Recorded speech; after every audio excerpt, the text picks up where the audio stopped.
السلام علیکم ورحمۃ اللہ وبرکاتہ دوستوں، امید کرتا ہوں آپ خیریت سے ہوں گے۔ میں ہوں محمد مقصود قاسمی اور آپ دیکھ رہے ہیں باغ مدینہ یوٹیوب چینل۔ ممتاز دینی درسگاہ دارالعلوم وقف دیوبند کے طالب علم کے ساتھ ٹرین کے اندر مظفر نگر علاقے میں شرپسندوں کے ذریعے بدتمیزی کرنے کا معاملہ سامنے آیا ہے، جس میں جمعیت علماء ہند مظفر نگر کی طرف سے بروقت کارروائی کی گئی ہے۔ گزشتہ شب ضلع مظفر نگر کے جنرل سیکریٹری قاری ذاکر حسین کو اطلاع ملی کہ دہلی ہریدوار پیسنجر ٹرین میں سوار دارالعلوم وقف دیوبند کے طالب علم محمد سعد کے ساتھ کچھ شرارتی عناصر مذہبی کمنٹ کر زد و کوب کرنے کی کوشش کر رہے ہیں۔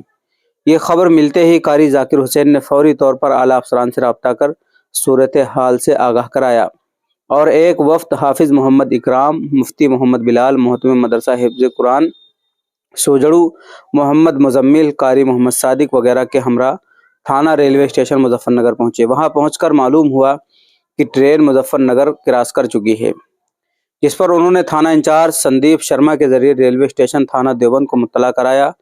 ٹرین کے دیوبند پہنچتے ہی ریلوے پولیس دیوبند نے طالب علم محمد سعد کو اپنی حفاظت میں لے لیا۔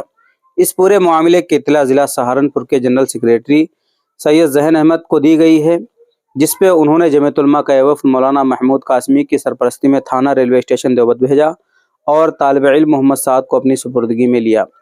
شرارتی عناصر میں سے 2 لوگ میرٹھ اتر گئے، باقی ٹرین کے دوسرے حصوں میں جا کر کہیں چھپ گئے، جس کی وجہ سے کسی کی گرفتاری نہیں ہو سکی۔ ان کے خلاف مقدمہ درج کرانے کی تیاری کی جا رہی ہے۔ اس پورے معاملے میں جمعیت علماء مظفر نگر کے جنرل سیکریٹری قاری ذاکر حسین اپنے ساتھیوں کے ہمراہ طالب علم کی سپردگی تک تھانہ ریلوے اسٹیشن مظفر نگر میں ہی موجود رہے۔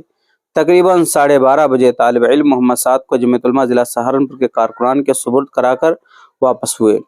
اس موقع پر قاری ذاکر نے کہا کہ آئے دن بسوں اور ٹرینوں میں سفر کے دوران اس طرح کے معاملے پیش آ رہے ہیں، خاص طور سے مذہبی شناخت رکھنے والے مسلم طالب علموں کو نشانہ بنایا جا رہا ہے۔